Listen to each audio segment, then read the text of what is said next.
옳다고. 2018년 8월 15일 대만의 양민해운은 대만 조선사인 CSBC와 컨테이너선 10척에 대한 발주 계약을 체결했다고 밝혔습니다. 해당 발주 금액은 모두 15억 달러, 한화 1조 6천억 원 이상이었습니다. 당시 한국을 포함한 전세계 조선업체들은 모두 대만에 관심이 집중되었고 한국, 일본, 중국, 유럽, 대만 조선사가 경합을 벌였는데 결국 양민해운의 발주는 대만 자국업체에게 돌아갔고 대만 시장에 희망을 걸었던 한국의 조선업체들은 충격을 적잖이 받았습니다.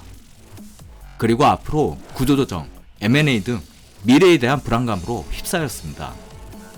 2018년 당시 한국이 조선업계에서 밀리기 시작하는 상황에 대해 많은 분석과 의견이 있었지만 한국은 가격으로는 중국에 이길 수 없고 기술력으로는 일본보다 못하다는 고정관념이 상당한 영향을 미쳤습니다. 그런데 이 양민해운의 발주 계약 3개월이 지난 시점 2018년 11월 8일 노르웨이 해안에서 크나큰 해상사고가 발생합니다. 노르웨이 이지스 호위함이 나토 기동훈련 중 몰타 국적의 11만 톤급 유조선 솔라티에스호와 부딪힌 사건이 발생합니다. 유조선과 군함이 부딪혔는데 상식적으로 어느 배가 망가질까요?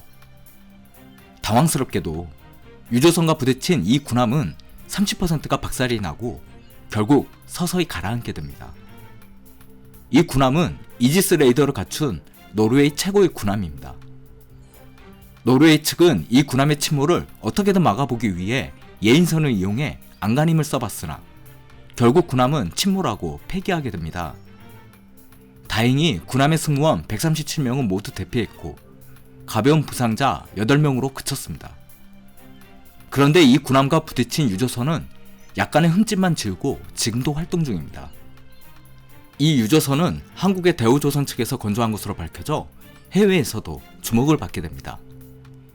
공교롭게도 이 사건 이후로 한국의 조선업계는 대반격이 시작됩니다. 결국 유조선 군함 사고가 발생했던 2018년 7년 만에 중국을 제치고 수주량에서 세계 1위 자리를 재탈환하게 됩니다. 2019년은 아예 전세계 선박 수주를 싹쓸이하게 됩니다. 한 대형 조선소 관계자는 중국에 발주를 맡겨다가 실망하고 다시 한국 조선업체를 찾는 발주처가 늘어나고 있다고 답변을 합니다. 그러니까 군함과 부딪혀도 끄떡없었겠죠.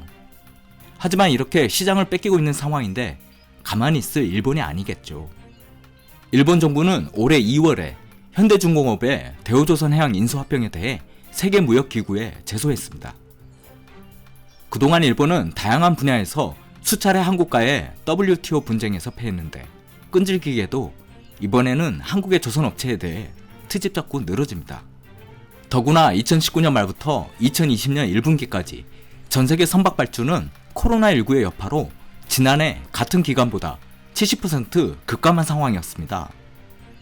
코로나19 사태가 장기화되면 그나마 우리나라 산업을 지탱해오던 조선업계도 거래 절벽, 대규모 실업, 구조조정 등 위태로운 시기였습니다.